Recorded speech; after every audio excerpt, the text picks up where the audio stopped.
What an amazing crowd. It is great to be in Wisconsin, and we're going to win Wisconsin together on November 5th.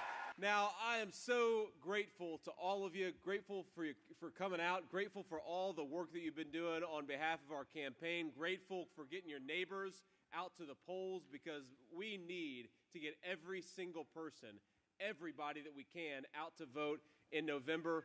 I have a dear colleague of mine who says that we need every single person in this room to vote 10 times. And everybody gets a little nervous and said, well, Republicans don't vote 10 times, we just vote once. But the legal way that you can vote 10 times is to take yourself, 9 friends and family, and get them to the polls. And if we do that, we do it together, we're going to win this state.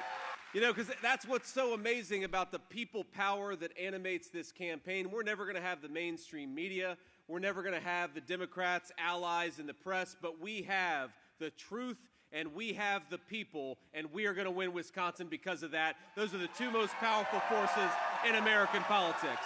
Now, before I get started here, I want to give just a couple of shout-outs here, and the first is you guys have a great state party chairman in this state. Wisconsin, I've met a lot of great state party chairmen, but I want to give a special shout out to Brian Schimming. Brian, thank you so much for everything that you do on behalf of us in Wisconsin. We've got Wisconsin State Assembly candidate James Rolbecki. James, where you at? Give James a round of applause. Thank you, man. It's great to see young people stepping up into public life. Thanks, man. Good luck to you. You're going to do great, and you're going to make a great public servant for the state of Wisconsin. God bless you. Now, you've got a great congressman here, and I'm going to call him up in a second to offer a few remarks. But if y'all remember, the last time that I was in Eau Claire, Wisconsin, I made a nice little stroll over to Kamala Harris's plane. Do you remember that? Now, that was pretty fun. And the reason that I did it is, if you remember, at that time, Kamala Harris had been the presumptive nominee for about a month, and she had done 0 media interviews. 0 interviews with the press, 0 questions asked and answered, 0 opportunities for her to take advantage of to actually talk to the American people. And what kind of a person wants to be the president of the United States but is too afraid of friendly American media? That is a disgrace. And we should not promote Kamala Harris. We should say to Kamala Harris, you are fired. If you're too afraid of the American media, you can't be the president of the United States. Now, it's funny, though, not a whole lot's changed. You know, Kamala Harris has gone from giving, I think, 0 interviews to maybe 2 interviews. And my favorite thing about Kamala Harris's interviews is I think that we win about 100,000 votes every time she answers a question. Because, you know, the difference, there are all these differences, all these policy differences, all these things that I could point to, but you know the biggest difference, I think, between President Trump's campaign and Kamala Harris's campaign? It's that Kamala Harris speaks to the American people like they're children, and we speak to the American people like they're fellow citizens who deserve our vote and deserve our respect. Because, you know, they'll say, well, Kamala, Vice President Harris, what is your plan to lower the inflation caused by your policies? And she'll say, well, I grew up in a middle-class family. I believe in small business. And then everybody with an ounce of common sense is saying, well, you didn't answer the question. Or, Kamala Harris, your policies led to an increase in energy prices, an increase in housing prices. What are you going to do to change that? Give us the specific idea of what you're going to do. And she'll say, well, when I worked at McDonald's, I loved making hash browns. And all the American people want, I think, from a person who would pretend to lead them is to actually answer some tough questions and stand before the American people and ask for their vote. And that's what she refuses to do. Now, I will say that I sympathize with her a little bit, because if I had Kamala Harris's record, I might run for the American media too. And let's just tick through let's go through the details of the public policies that Kamala Harris has pursued to make us weaker, to make us poorer, and to make our country less safe and less secure. Because this didn't happen overnight, and it didn't happen by accident. The open border in this country did not happen through an act of God. It happened through an act of Kamala Harris. What she did is, on day 1, she said, we're going to suspend deportations. We're going to stop Donald Trump's remain in Mexico. We're going to encourage the asylum fraud that has opened the American southern border. And on day 1, she did exactly what she promised. And now Wisconsin and every other state is dealing with the consequences. On day one, remember, Kamala Harris said they were going to go to war with American energy. They were going to explicitly raise America's energy prices because she wanted us to go green. Now, never mind the fact that a lot of the green energy she wants us to buy is from solar panels manufactured in China. Never mind the fact that the electric vehicles that she wants us to drive are from EVs made in China. She promised higher energy prices, and that's exactly what she delivered. And remember, after the most successful 4 years of American foreign policy, we had peace in Asia, we had peace in Africa, we had peace in the Middle East, we had peace in Europe under the leadership of Donald J. Trump. What Kamala Harris did is that she did a total 180. She promised that she was going to undo the foreign policy of Donald J. Trump, and now we have chaos across the world in a country that is on the brink, I really do believe, of World War III. We are closer in this moment to a nuclear war, to a third world war than at any time in our country's history, and we have the chaos and incompetence of Kamala Harris to thank for it. I say we get a president who knows what the hell he's doing. I say we get Donald J. Trump back in the Oval Office. Now, before we go much deeper into the record of Kamala Harris, I want to bring up a great Wisconsin representative, a great patriot, and a great human being. Congressman, why don't you come up and say a few words to this great crowd? Derek Van Orden, ladies and gentlemen. God bless him. All right, what'd I tell you? This is why we like J.D. Vance here. He started in some of the meanest circumstances you can possibly imagine in the United States of America. He joined the military, he made something for himself. He's got a great family, and he loves his country. The reason we like Donald J. Trump here is because he has built America, and he will defend us literally with his life. He got shot in the head for us, and he said, fight, fight, fight. When you gentle people leave this place, I want you to look around at God's creation. And I want you to look at these beautiful rolling hills. And I want you to stop your car. And I want you to look at that hill. And it doesn't matter how long you look at that hill, the cavalry is not coming over the hill. Because the cavalry is in this room.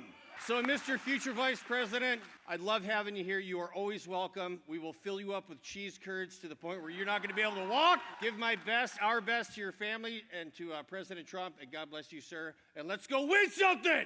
Now, you heard Derek tell a little bit about my backstory, and let me just tell you a little bit more, because one of the reasons that I am so proud to stand here is that my story is very much an American story, and I believe that my story is impossible anywhere else but the United States of America. We still have, as much as our leadership is trying to destroy it, we still have the American dream in this country, and this election is about preserving it and building upon it for the next generation. Now, my American dream was not to write a best-selling book. It wasn't to start a business. It wasn't even to run for vice president, as awesome as it is.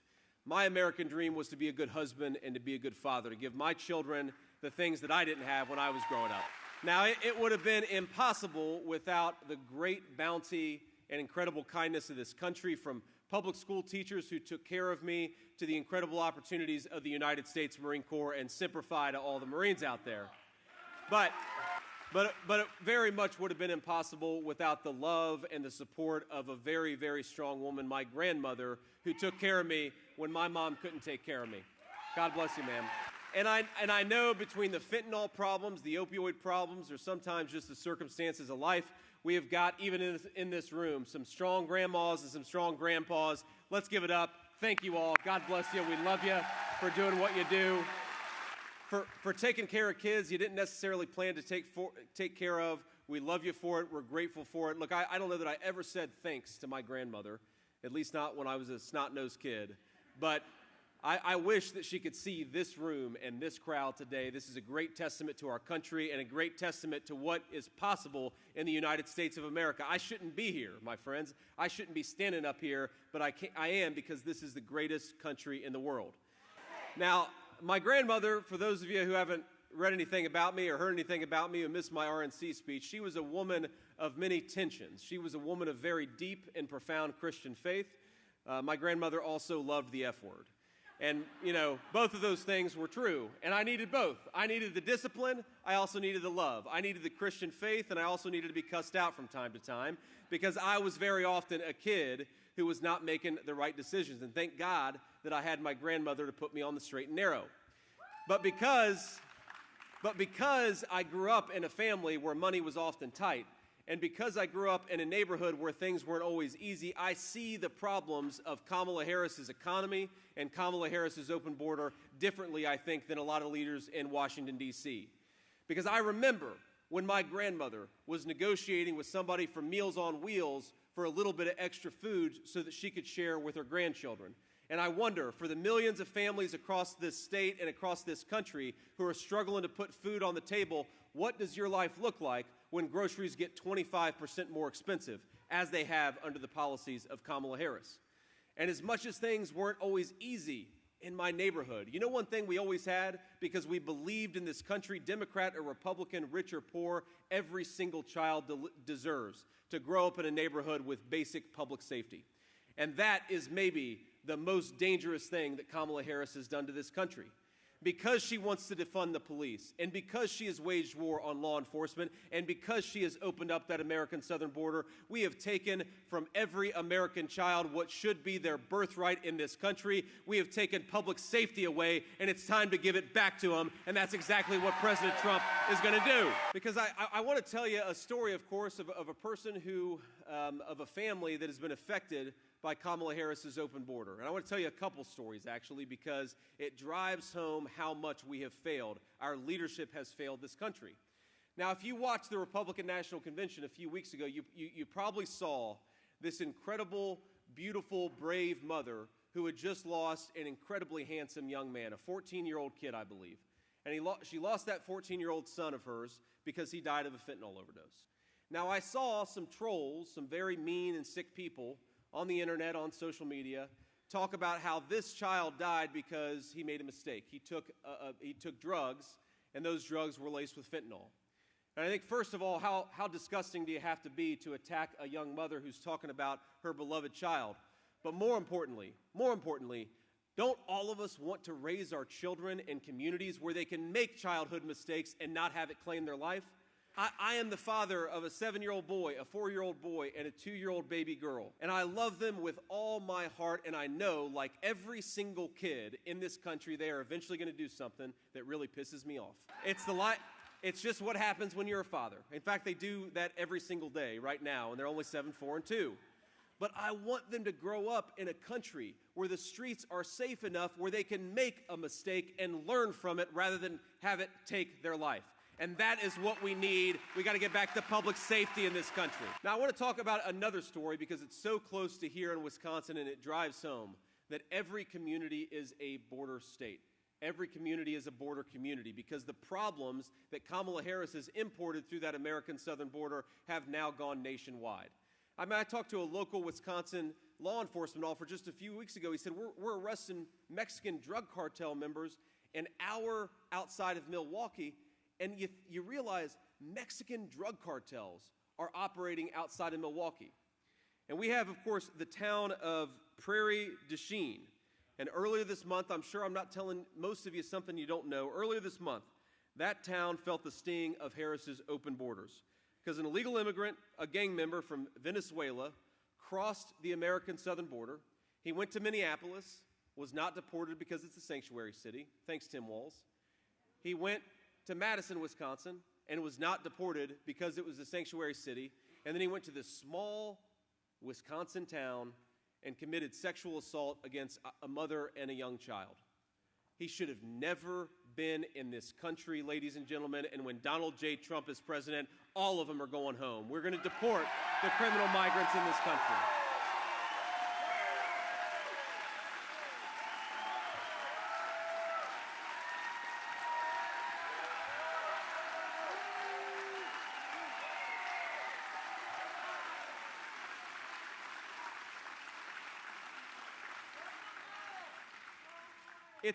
It's just so simple.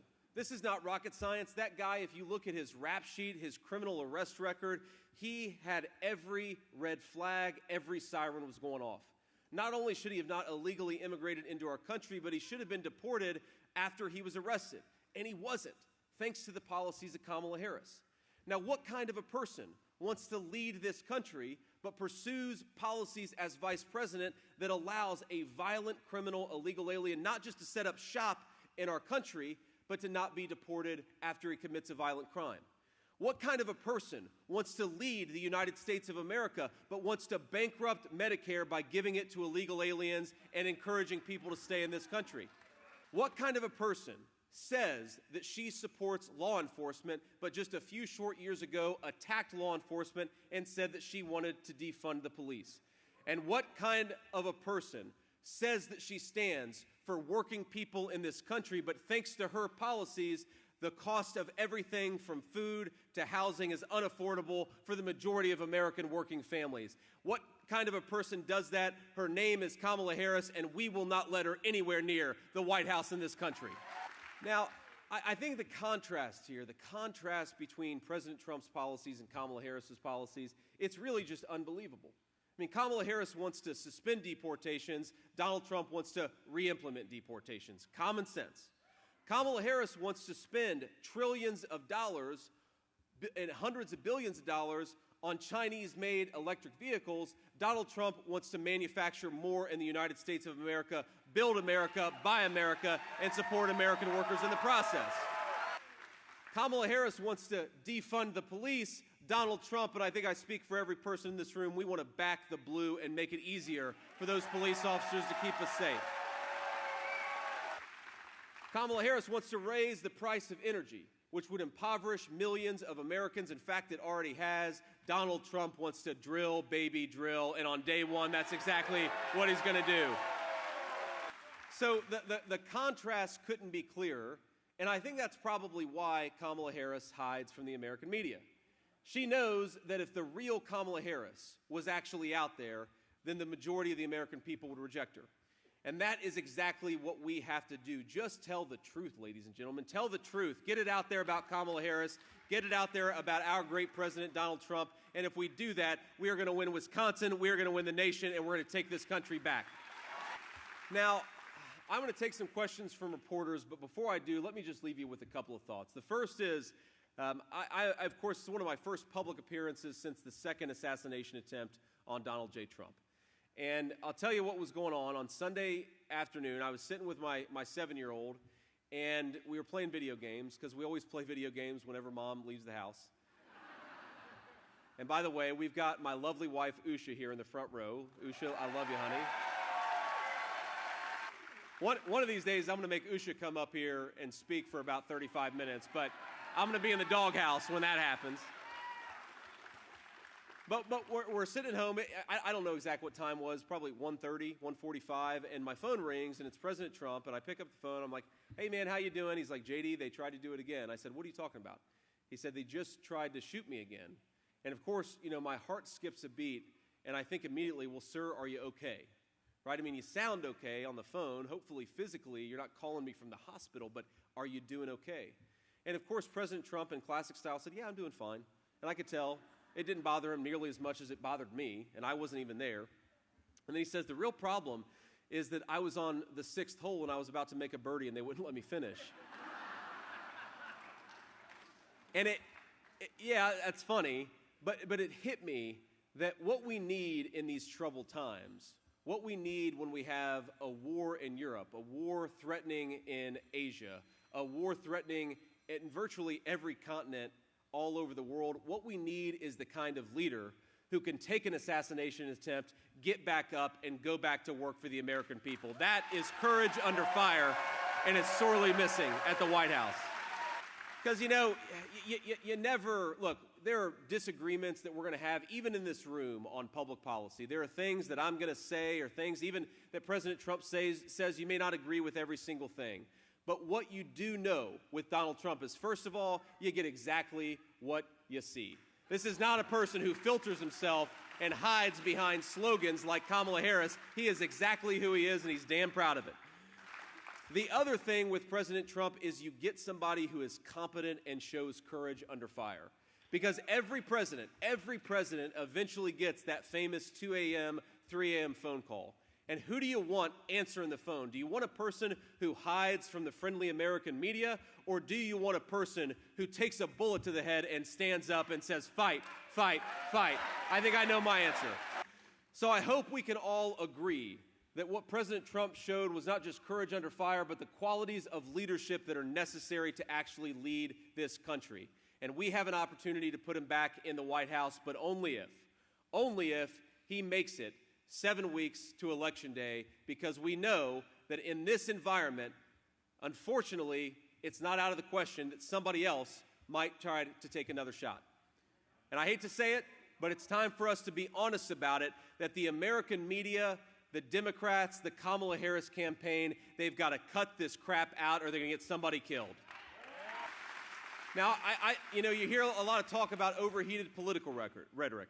And I'm not saying I'm perfect. I promise you that I will do my part to lower the temperature, because we don't want anybody to get hurt in our politics, whether they're Democrats or Republicans. But to hear the Democrats today talk about both sides, to hear the Democrats talk about both sides need to tamp down the political rhetoric, ignores one big problem. And that problem is that in the past 2 months, 2 separate people have tried to take Donald Trump's life. Yes, we need to tone down the political rhetoric, but that especially applies to the Democrats. Stop the craziness, stop the violent talk, and let Donald Trump go out there and make his case to the American people. Because I realized something, and, Bobby Kennedy endorsed the president, of course, a few weeks ago. I've gotten to know Bobby very well. He's a great guy. We're thrilled to have him on the team. Make America healthy again, right?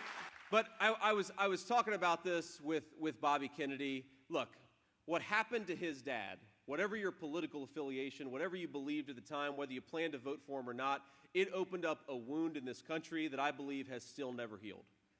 And what the Democrats have done, not Democratic voters, but Democratic politicians, what these guys have done in the last few years is embrace something that is very dangerous, and that is censorship. Now, I disagree with Kamala Harris. I disagree with about everything that comes out of her mouth, even when I don't understand it.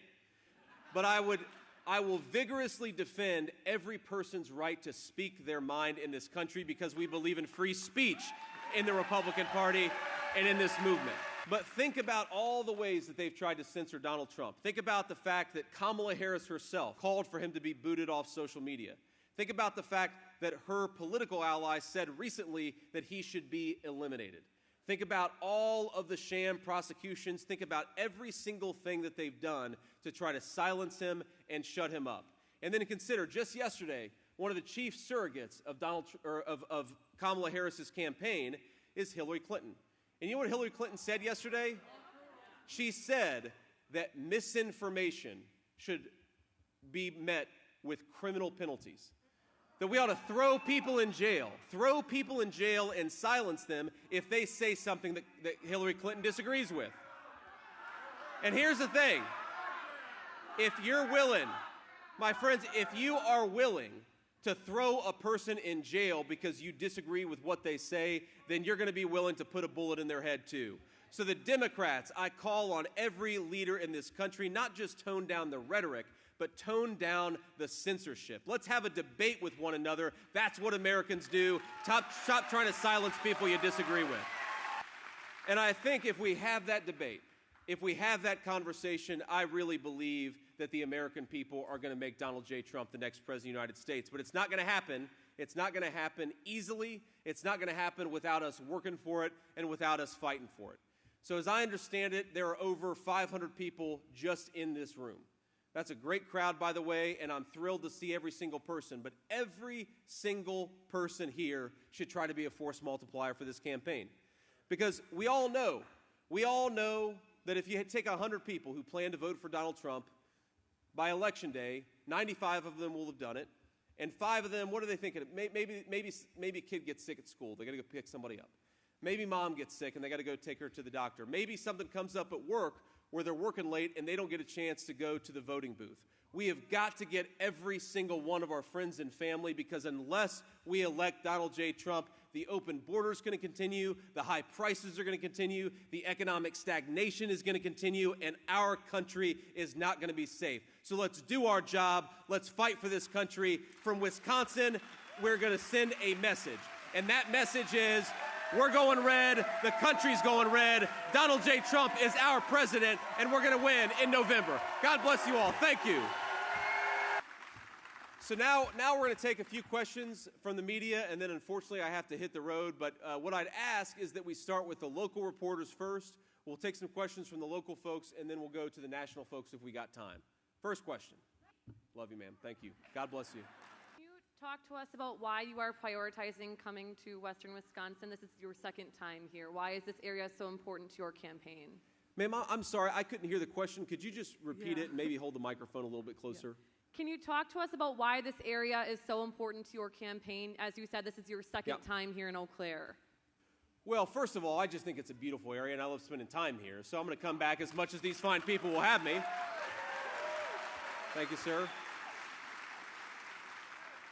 But look, there's no need to beat around the bush here. Wisconsin is one of the most important states in the country, and this is one of the most important parts of the state of Wisconsin.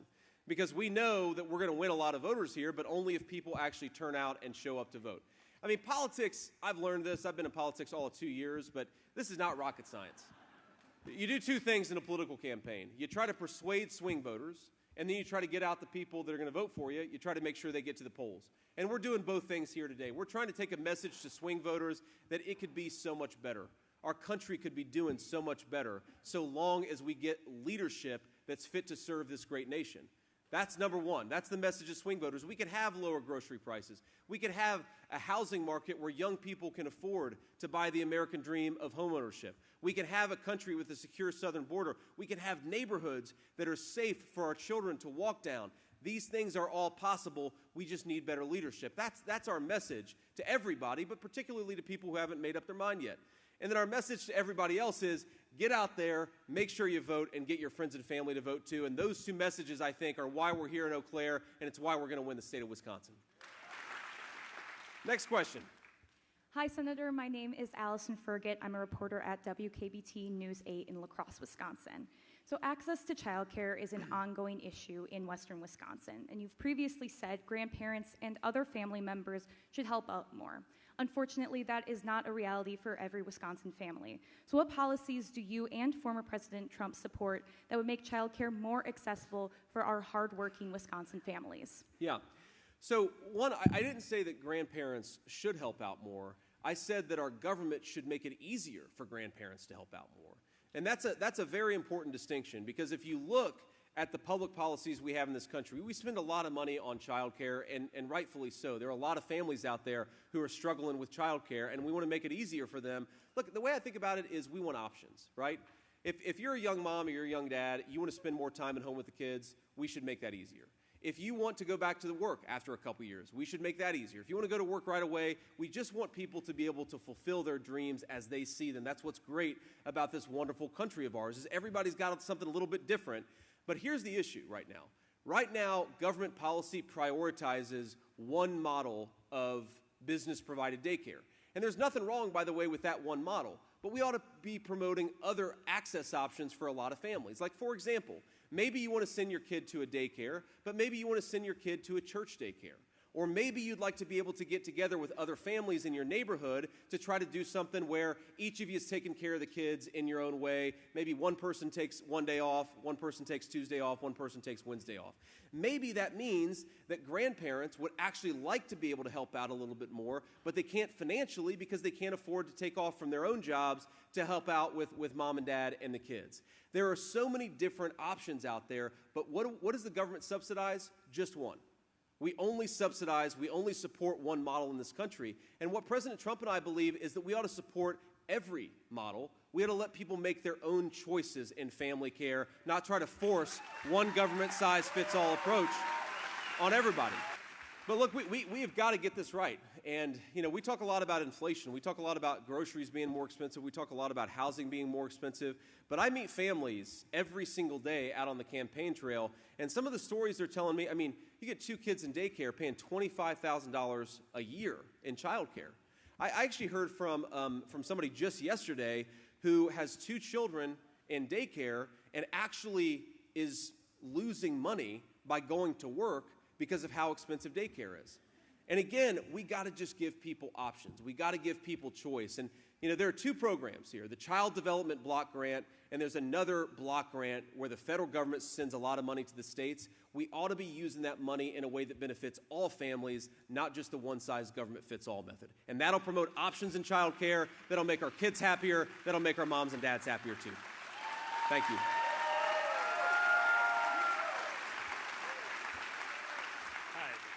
James Kelly with Civic Media. Right now in the Chippewa Valley, we're facing a healthcare crisis with the abrupt closure of 2 hospitals earlier this year, as well as a number of clinics. I'm glad you mentioned providing actual concrete answers to questions. What concrete plans would your administration have to protect rural healthcare access? So there are a couple things here. So first of all, this goes back to the immigration issue. And why does it go back to the immigration issue? Because a lot of our rural hospitals are bearing the burden of providing health care to millions of people who shouldn't be in this country to begin with. And so those hospitals go bankrupt, and then a lot of American citizens can't afford health care. Now, you might not think that rural health care access is an immigration issue. I guarantee it is an immigration issue because we're bankrupting a lot of hospitals by forcing these hospitals to provide care for people who don't have the legal right to be in our country. We've got to stop that. Kick these illegal aliens out, focus on American citizens, and we will do a lot to make the business of rural health care much more affordable. Now, there are a couple of other things that we can do, too. So one option, and this is something that President Trump is very proud of, and rightfully so, he provided a lot of choice to veterans in health care because, look, a lot of folks in rural areas, they live maybe 15 minutes away from a viable clinic, but 2 hours away, an hour-and-a-half drive from a VA medical center. So why does it make sense to make a Vietnam veteran drive 3 hours or 4 hours round trip to get health care when it would actually be cheaper for the government and also better access for that veteran to get it 15 minutes away from his home?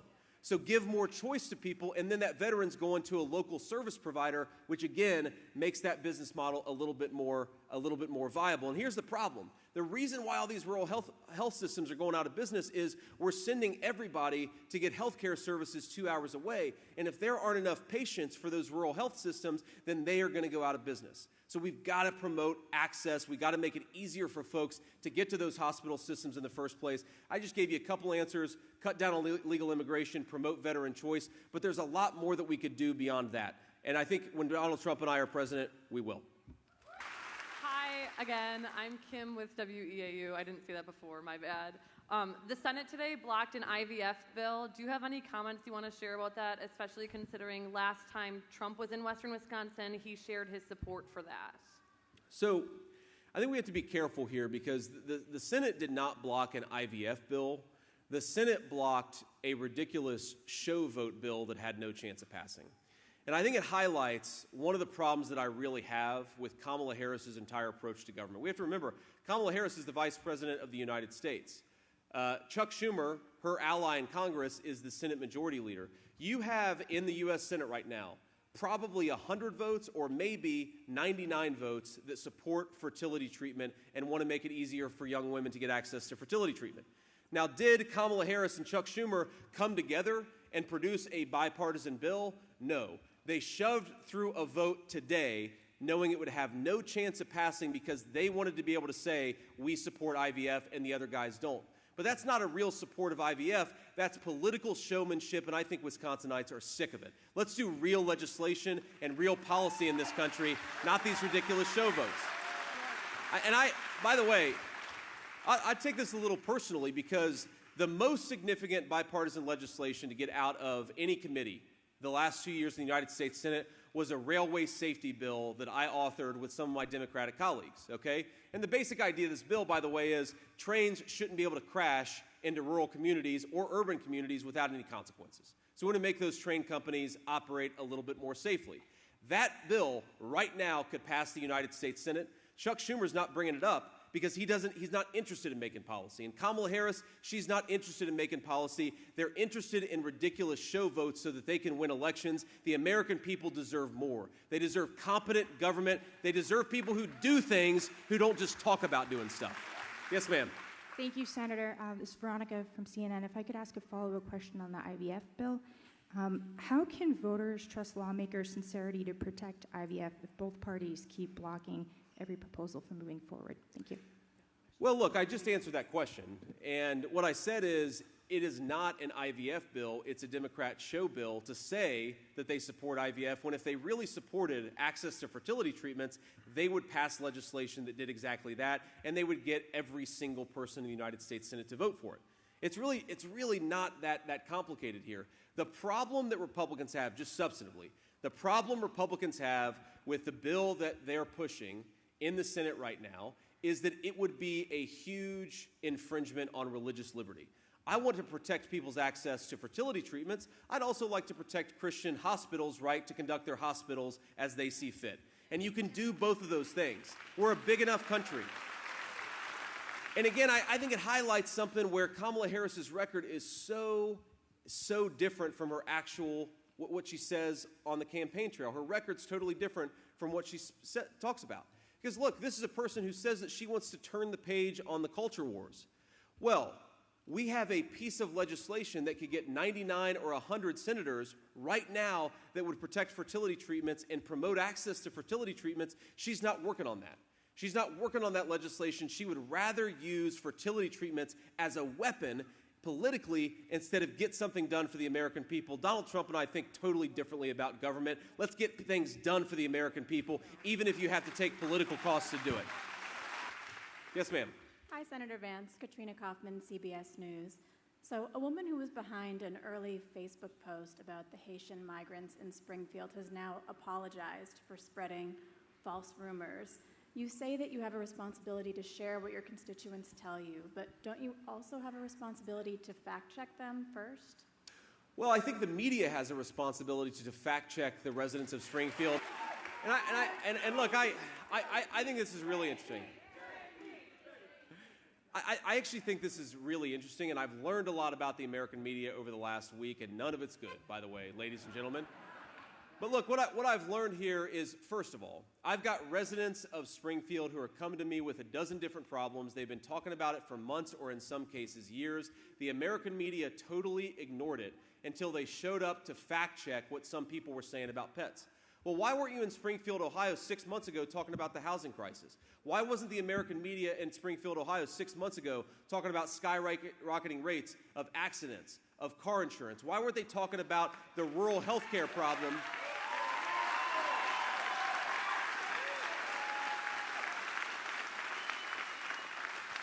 Why weren't they talking about the rural health care problem because the hospitals have been overwhelmed? Why aren't they talking about the fact that in a small town, you've got a school district that now has 1,000, that's not an exaggeration, 1,000 children who don't even speak English? How are the American children supposed to get a good education when everybody's focused on the other kids, who, by the way, are innocent children, but that doesn't mean they should be at 1,000 in every single American school? So here's the issue. So there's one story out there from multiple people, by the way. Multiple people have come to my office, have said on video, they talk about the pet story. And that's all the American media wants to talk about. And of course, the American media goes into Springfield, dives in, harasses everybody who dares to complain about the condition of the town. That is not journalism, and that's not seeking the truth. That is bullying on an industrial. And let me just highlight this in a very real way. Yesterday, we got a call from a constituent in my office, a person who's very worried about a lot of the problems in Springfield and has direct eyewitness evidence bearing on a lot of them. And you know what this person said? Please do not share my name with anybody, because the minute somebody in Springfield speaks out, a dozen camera crews show up on their front door trying to destroy their lives. That is disgraceful. That is a disgraceful way to think about journalism and seeking of truth in this country. You ought to go in and listen to everybody. By all means, listen to local officials. By all means, listen to the people who say everything's fine, but listen to the people who say this town has been overwhelmed by 20,000 migrants and they can't take it anymore. And by the way, that story of a small town overwhelmed by Kamala Harris's open border, it is coming to every state in this union under Kamala Harris's policies. We've got to stop it. Hey, Senator. Taylor Poplars with Spectrum News. Thank you for the time. Last night, you spoke at the Faith and Freedom Coalition dinner in Georgia. The coalition says on its website that it, quote, supports public policies that strengthen traditional marriage. As voters are learning about you as a vice presidential nominee, they'll learn that you were baptized as Catholic in 2019 and that you speak at events like this. Can you clarify where you stand on same-sex marriage? Look, Taylor, I think this issue has long sailed in this country. The Supreme Court ruled that same-sex marriage is the law of the land, and nobody is trying to change that. That is not an issue that we're focused on at all in this country. And I mean, not at all. Whether you're pro or anti, most people recognize that ship has sailed. And certainly President Trump, you know what we're focused on? We're focused on making groceries more affordable for American citizens. We're focused on making housing more affordable. We're focused on bringing peace back to the world. We're focused on solving the problems that a national government ought to solve. Whether you're gay or straight, you are welcome in Donald Trump's Republican Party, so long as you believe in common sense. So long as you believe in common sense, you're welcome in Donald Trump's Republican Party. And I got to say, we should ask ourselves, how is it that Donald Trump managed to assemble a coalition that is Brian Kemp, Nikki Haley, Donald Trump, Robert F. Kennedy, and Tulsi Gabbard? What could that possibly mean other than the Democrats have gone loony and we're the party of common sense? Hi, Senator. Thank you for taking our questions. My questions for you is, do you plan to visit Springfield anytime soon? And Governor DeWine said at a press conference today that you guys haven't spoken since the events in Springfield have played out. Do you plan to reach out to him? Well, first of all, our office has been in constant contact with the governor's office. In Springfield, Ohio, I mean, I've probably been to Springfield 100 times in my life. It's a town about 45 minutes away from where I grew up. It's got like a very famous ice cream place, and if you know anything about me, I love my ice cream. And so I've taken my kids there any number of times. We probably have some pretty good ice cream in Eau Claire, Wisconsin, I imagine, right? But look, I do want to go to Springfield, and I do want to talk with folks on the ground. We also have to be honest that they've got a local law enforcement agencies that are stressed out by what's going on, including the influx of 20,000 migrants. Is it the best interest of Springfield for me to show up with a 40-person strong Secret Service detail right now? Maybe not. So we're going to do what's in the best interest of the citizens of Springfield, but we're going to keep in contact. I mean, every single day we are hearing from multiple people on the ground in Springfield trying to understand what's going on and trying to help where we can, and that's what we're going to keep on doing. And certainly we're going to visit, but we're going to visit in a way that's consistent with the best interest of the residents of the town. And finally, let me just remind, just while we're on the topic of Springfield, we have to remember here, Springfield is a microcosm of what Kamala Harris's open border is going to do in every town and every city in this country. Now, the promise, these guys actually say the promise is that if we bring in millions and millions of illegal, low-wage migrants, we are going to make America more prosperous. That's what they say. Well, check the tape on what's going on in Springfield. You get people getting evicted, thrown out of their houses to make way for migrants who are on housing benefits, paid for by your tax dollars, evicting American citizens. We've got an overwhelmed hospital system, an overwhelmed school system. We've got residents, black and white, by the way, who talk about not even driving on certain sides of town because the car accident rates are so bad. And of course, that's jacked up car insurance rates for all the people in this town. It is an unbelievable tragedy, totally unforced, invited by Kamala Harris's open border, and it must stop. Hi, Senator. Caitlin Corelli with the Daily Mail. And we'll do two more questions, and then I'll leave you with some final thoughts, and we'll hit the road. Ma'am. Okay, Senator, thank you. Caitlin Corelli with the Daily Mail. Vice President Harris said again today that the, quote, hateful rhetoric over migrants eating pets is what has caused the bomb threats in Springfield. Can you just respond to her latest, please, on this? I think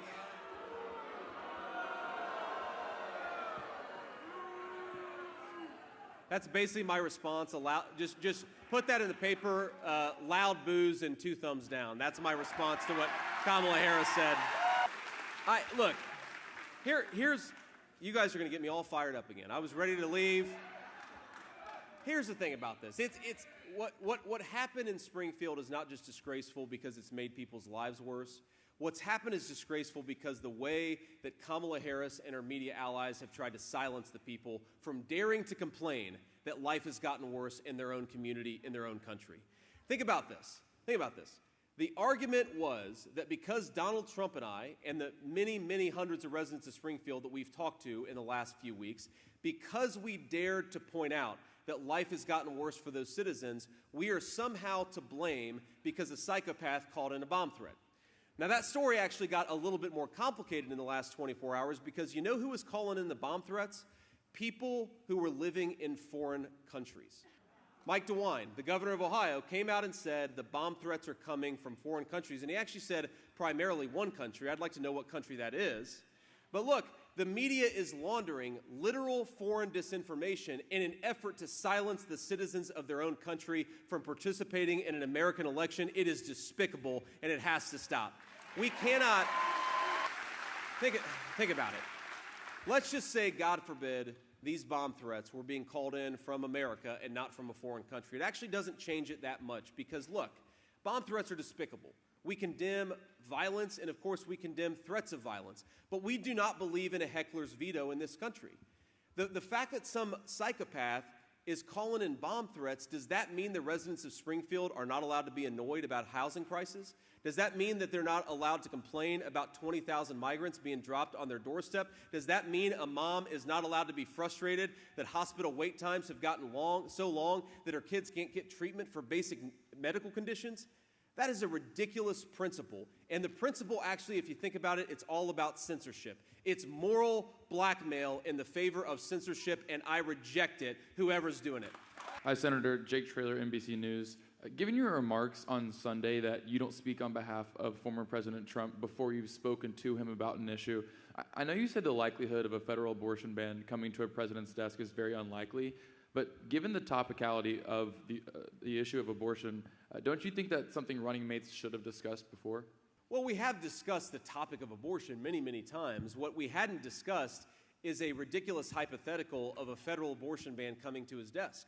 Because look, President Trump, and to be fair, I think he's right about this, we shouldn't take the media bait. We shouldn't discuss things that aren't actually going to become law in this country. So when he says, I think that abortion should be a state's issue, and he says that I'm not backing a national abortion ban, then that should be enough to end the discussion.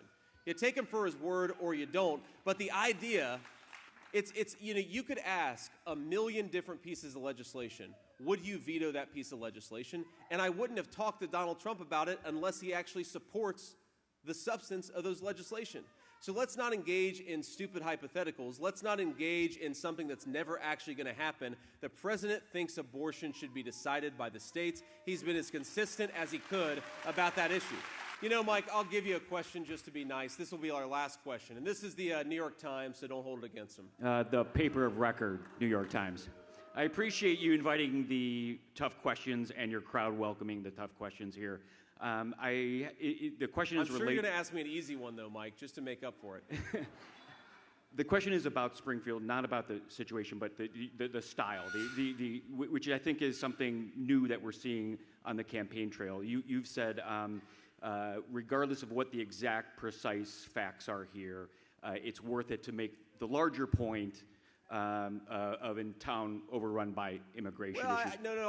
I'd say, Mike, you ask your question, yes, but no, I didn't say regardless of the precise facts. I said you have to listen to what people are saying, right? The media has tried to say now for days that I've made up this story.